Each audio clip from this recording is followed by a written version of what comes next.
Hello, my name is Luc, and in this video I'm going to explain to you why people change and how people are changing. So the first thing, why people change, it comes from an actually pretty obvious reason, and that's pain. Pain is causing people to change. Why? Because when you're in your comfort zone and you feel super comfortable, you have no reason to change, right?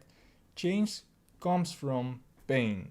Pain means for me, and I bet for a lot of people, that you don't want to be in pain, right? You want to do something about that. And the only thing you can do about it is to change it.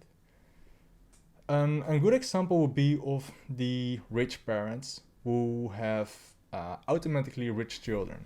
They don't have to go to school because they're rich already. They don't have to go to a lot of pain because they're rich. They have a wealthy life, they have a comfortable life, and they don't want to change it, right? But when you're in pain, you do want to change it. So, how do you change? Well, there are a couple reasons, a couple methods on how you could change, and a lot of them have to do with changing the identification of yourself. The way that you see yourself should be changed. So I can see, for example, myself as someone who is poor, or I can see myself as someone who is rich, successful, wealthy, and a lot of things have to do with psychology. So, for example, you could visualize yourself. In this way, you can rewire the unconscious mind that is actually controlling the biggest part of your life. But there are also other things on how you could do this. You could say, for example, affirmations.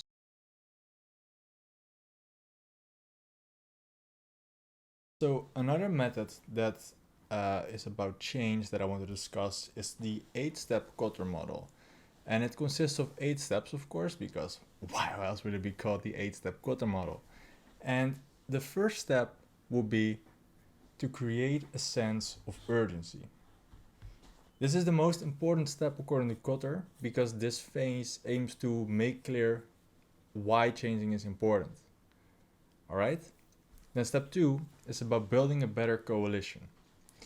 Assign some people tasks that will be taking a lead role in the guiding the change, and employees can ask these people when they have questions what to do and what about. Step 3 is form a strategic vision and initiatives, and in this step you will set up concrete parts that have to be done to complete the goal. Okay. Step 4 is enlist a volunteer army. So these are the people that are behind the change, they support it, and they want to volunteer to help. Then there's step 5, which is enable action to remove barriers, right? So when you want to do a change, you will see some barriers, and you have to get rid of these barriers first before you can continue with the next, which is step 6. Celebrate short-term wins, okay? So when you are doing the change and you have some things that are going well, you don't have to celebrate too early, but when there's actually something like a milestone that is completed, you can celebrate. And this will add up to the team's mood, and the energy will raise as well. Yeah. Step 7. Sustain acceleration. You don't want to change to be too slow, right? You have a certain goal, you have a certain time span, and you need to fit the change within the time span. All right, so this is clear. And then there's the last step of the 8-step Kotter model, which is the Insitute change. What does this mean?